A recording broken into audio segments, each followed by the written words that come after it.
All right, let's talk about something that affects every single one of us, but most people have never even heard of. It's a story about a kind of hidden ledger, about how governments actually count their money. A quiet revolution in accounting is underway, and it's starting to show us a financial picture we have never, ever seen before. So let's just start with a big, provocative question. Is your government hiding its debt?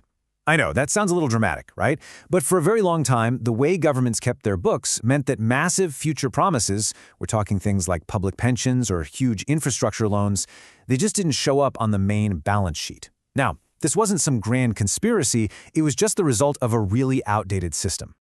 And that really gets us to the heart of the matter. You can think of it as a tale of two ledgers.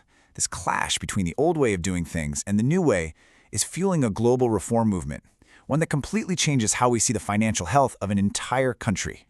For decades, the gold standard was something called cash accounting. The idea is super simple. If cash comes into the treasury, you write it down. If cash goes out, you write that down.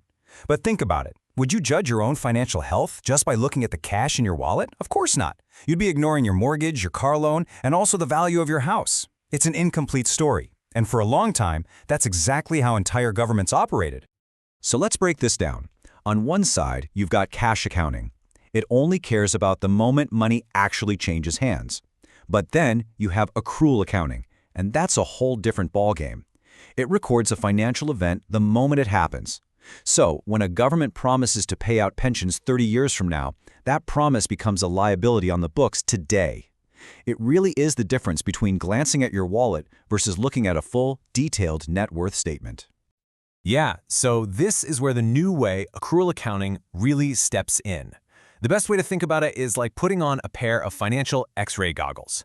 All of a sudden, we can see the entire skeleton of a country's finances, not just the cash floating around on the surface.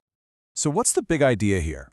It's that financial events get recorded when they occur, not just when the money moves. This means revenue, like taxes, gets counted when the government earns it, say when the tax bill is sent, not just when you finally pay it. And on the flip side, expenses are logged when they're incurred, not just when the check is cut. It's a huge shift from what did we pay for today to what did we commit to paying for in the future. Okay, so what kind of stuff are we talking about here? What's suddenly appearing on the books that wasn't there before? Well, a lot. For the first time ever, the value of public assets, all those roads, government buildings, bridges, even national parks, they show up on the balance sheet. And the big one, public liabilities. We're talking about government debt and those massive long-term promises for things like pensions. We finally get to see the whole picture. And you know, this isn't just a few countries deciding to do this on their own. Nope. This is part of a huge global movement, and it's guided by a common set of rules called the International Public Sector Accounting Standards, or IPSAS for short. Nations all over the world are making this change to get a more honest and comparable look at their finances.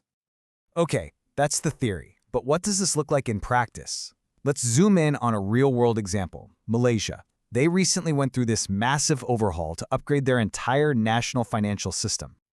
Now for Malaysia, this wasn't an overnight flip of a switch. Not at all. This was a long, thought-out journey. For years, they were on that old cash-based system. Then, in 2011, they made the huge strategic decision to make the switch. It then took another 7 years of hard work to get the new system fully up and running for the federal government. It just goes to show you how big of a deal an upgrade like this really is. So how'd they pull it off?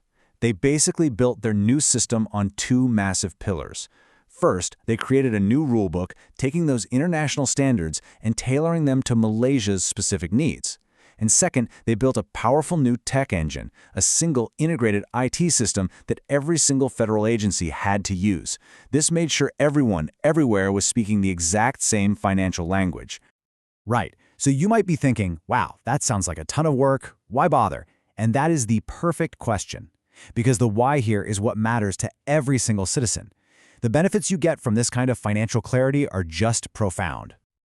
The payoff for all this effort is, well, it's massive. First, you get radical transparency. We, the public, can actually see where the money is and where it's supposed to go. That, in turn, leads to much better decision-making because leaders have the full picture and can't just ignore long-term costs.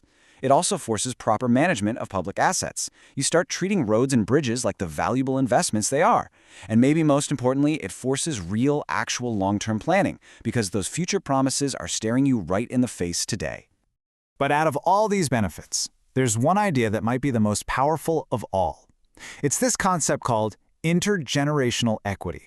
It's really just a big idea about fairness, not just among us today, but fairness between our generation and our children's generation.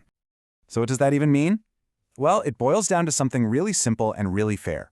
Accrual accounting forces a government to face the true, full cost of its promises right now.